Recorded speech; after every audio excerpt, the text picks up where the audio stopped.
imeletwa kwa sababu ya mawaziri. Si kweli? Pia ndio maendeleo ije mpaka pale chini. Hiyo imeonekana pengine area ya Mikinduni mtu anaweza kuuliza swali. Sisi kama Rais Ruto ameonyesha kwamba yeye ni statesman. Hana chungu na mtu, hana shida na mtu. Ikija mambo ya kupusha agenda ya Kenya, atasimama na wewe. Wewe ni mpinzani, wewe ni supporter wake. I think I'm very happy with that attitude. Na mimi kile kitu ambaye I want to plead with former Prime Minister Raila Odinga ni kwamba 2007 William Ruto alisimama na wewe. William Ruto alisimama na wewe ukapigania kiti, hata kama hamkufaulu alisimama na wewe.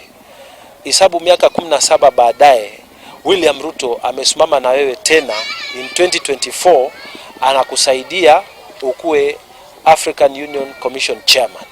Sasa tunakuomba wakati ukifika wa 2027 na wewe uregeshe mkono. Huu mwenzio amesimama na wewe mara hizi zote, sasa na wewe uregeshe mkono.